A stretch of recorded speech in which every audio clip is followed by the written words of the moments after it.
بما اني كنت بعمل فيديوهات كتير جدا بتكلم فيها عن ازاي بنظم الكراسه بتاعتي او بعمل فلوجات انا وبذاكر، فناس كتير جدا شافت خطي وكانت تعليقات بجد حلوه جدا، والناس كانت بتكتب لي تعليقات زي هو في دكتوره بيبقى خطها حلو، انا لو خطي حلو زي كده كنت هذاكر كل يوم. وبالرغم ان انا شايف خطي مش حلو قوي، الا ان في ناس كتير جدا كانت بتقول ان خطك حلو اذا كان في الناس اللي حواليا او اذا كان على التعليقات في الفيديوهات. وكمان ناس كتير جدا كانت بتطلب مني ازاي ان انا احسن خطي، فقلت ان انا ليه ما اعملش الفيديو ده، وخصوصا ان انا اصلا ما كانش خطي حلو اساسا. يعني انا خطي حسنته بخطوات معينه عملتها، وهي دي اللي انا هقولها لكم في الفيديو ده، لان الخط بجد حاجه مهمه لازم تحاولوا انكم تحسنوها، لان معتمد على خطك حاجات كتير جدا. فازاي احسن خطي علشان اقدر اتفادى كل العيوب اللي ممكن تجيلي بسبب خطي. ازيكم يا جماعه، انا مروه محمد، بقدم فيديوهات نصايح للطلبه وازاي ان احنا نكون اشخاص افضل. فلو عايزين تنضموا لعيلتنا كل اللي عليكم تعملوه انكم تعملوا سبسكرايب وبس كده عشان ما اطولش عليكم كتير. يلا نبدا بالفيديو. الخط يا جماعه لازم تكونوا عارفين ان هو زيه زي اي هوايه تانية زي الرسم او الصوت الحلو. الخط بيعتمد اعتماد نوعا ما على الجينات. انا مثلا لما اتولدت بمهاره الرسم، وكنت بعرف ارسم بشكل كويس جدا عن زمايلي، وده بسبب جينات كانت موجوده عندي، لان عيلتي فيها كذا حد بيعرف يرسم.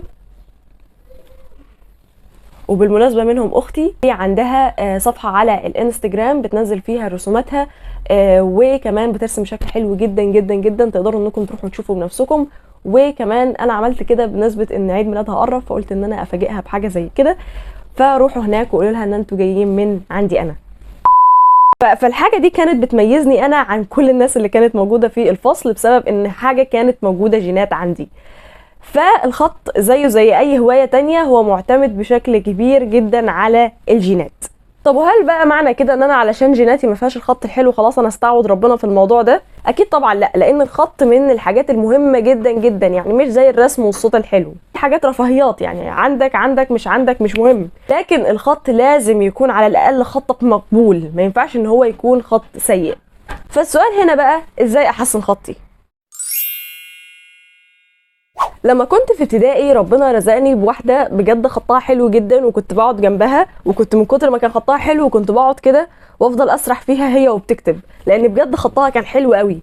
فكنت دايما ببص هي بتكتب الحروف ازاي، وكنت بحاول ان انا اقلدها. يعني انا لو بكتب حرف الكاف بطريقه معينه خلاص، وهي بتكتبه بطريقه احلى مني، خلاص كنت بعتمد الطريقه بتاعتها خلاص في كتابه الحرف، وكنت دايما بحاول ان انا اقلدها في الكتابه. بعد كده لما دخلت اعدادي بدات ان انا اشوف ناس اكتر خطها حلو، فبدات ان انا ابص واشوف هما بيكتبوا الحروف ازاي وابدا ان انا اكتب زيهم. وانا برضو بكتب السكريبت وبدات ان انا اركز اكتر في الموضوع، لقيت ان انا برضو كنت بعمل كده في مهاره الرسم. بالرغم من ان كان رسمي حلو جدا، ولكن علشان اتعلم اصلا كنت كل اللي انا بعمله ان انا بجيب صور وابدا ان انا اقلدها، ودي من اكتر الحاجات اللي خلت الرسم بتاعي يتطور بشكل كبير جدا، وكذلك الخط بتاعي. فيجي السؤال هنا، طب انا ممكن اقلد مين؟ ما عنديش للاسف صديق خطه حلو، او ما عنديش حد حواليا خطه حلو، او عايزه اقلد بس بشكل مكثف اكتر علشان اتحسن اسرع واسرع. ويجي هنا بقى دور الكورسات. ولكن للاسف كلنا عارفين ان اي كورسات دلوقتي بقت بشويه وشويات، يعني ب1000 2000 اكتر من كده كورسات علشان تتعلم يكون خطك حلو. فالموضوع مش مستاهل كل الفلوس دي يعني علشان الواحد يعمل حاجه زي كده. فكل اللي انا عملته ان انا دخلت على اليوتيوب وكتبت كورسات للخط، وطلع لي كورسات كتير جدا. انا ما كنتش متخيله ان ممكن يطلع لي حاجه، ولكن والله طلع لي كورسات كتير جدا لناس كتير جدا عامله كورسات عن الخط، وازاي ان احنا نحسن خطنا اذا كان بالرقعه او بالنسخ. كل حاجه دلوقتي بقت متاحه على اليوتيوب، وانت مش محتاج انك تدفع اي فلوس او تتحرك من مكانك علشان تتعلم حاجه معينه. كل اللي انت المفروض تعمله بس انك تخصص وقت في الاجازه انك تعلم نفسك الخط، وتلتزم بانك تتعلم، وخلاص كده هتلاقي نفسك بعد فتره اتعلمت وتحسنت بشكل كبير جدا. اللي بعد كده بقى ودي اهم حاجه هي الممارسه. ناس كتير جدا بتبقى معتمده على ان الكورس كل حاجه، وان انا بعد ما اخدت الكورس وخلصته يبقى انا كده خلاص بقى هبقى اتعلمت الحاجه دي. بقى الموضوع مش كده، لان كل حاجه بتبقى محتاجه ممارسه. فاي مهاره انت هتتعلمها في حياتك لازم تكون عندك ممارسه يوميه، حتى لو لفتره قليله جدا. فكل اللي انت هتعمله انك هتنزل وتروح تشتري كتاب خط، او تشوف كتاب الخط اللي احنا كنا بناخده زمان لما كنا في ابتدائي ده، وتبدا انك تقلد يوميا الخط. ويعني مش هياخد منك وقت خالص. يعني مثلا ممكن تحط الكتاب جنبك قبل ما تنام، وقبل ما تنام تكتب جملة او جملتين كل يوم. بجد الموضوع ده هيأثر معاك بشكل كبير جدا. يعني الرسول صلى الله عليه وسلم قال قليل دائم خير من كثير منقطع. يعني لو هتعمل كل يوم لمدة 5 دقايق وتستمر لفترة طويلة لغاية ما تتعلم المهارة دي، احسن من انك تخصص 10 ساعات يوميا في انك تتعلم حاجة معينة وبعد اسبوع تلاقي نفسك خلاص مش قادر انك تكمل في الحاجة دي. فحاول دايما انك تستمر وتلتزم بالحاجة دي عن طريق انك تجيب كتاب وتبدأ انك تقلد، او عن طريق حتى انك تجيب المصحف او اي كتاب عندك خطه حلو وتبدأ تقلد الحروف وطريقة كتابتها. الحاجة اللي بعد كده بقى، علشان تلتزم يبقى لازم يكون عندك حاجة بتساعدك او بتشدك على انك تلتزم. وفي الحالة دي بقى انت شوف طريقتك ايه. يعني في ناس مثلا بتبقى خلاص بدل ما هي حطت هدف قدامها وكتبت الهدف وحطته قدامها، هي بتلتزم بالهدف ده وبتحاول انها تحقق الحاجة اللي هي عايزاها.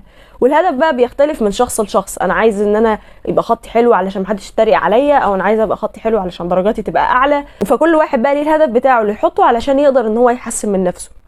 او في ناس تانية مثلا علشان تستمر في حاجة معينة بتبقى محتاجة جروب حواليها بيشدها وبيساعدها انها تلتزم. برضو ابدأ اعمل كده. كمان املى الوسط اللي حواليك، حتى لو على الفيسبوك ابدأ ادخل واشترك في صفحات ليها علاقة بالخط وبالكتابة واتفرج على الخطوط هناك. والحاجات دي بجد هتحسسك اللي هو انا ليه خطي مش زي كده، فلازم اروح واشتغل على نفسي.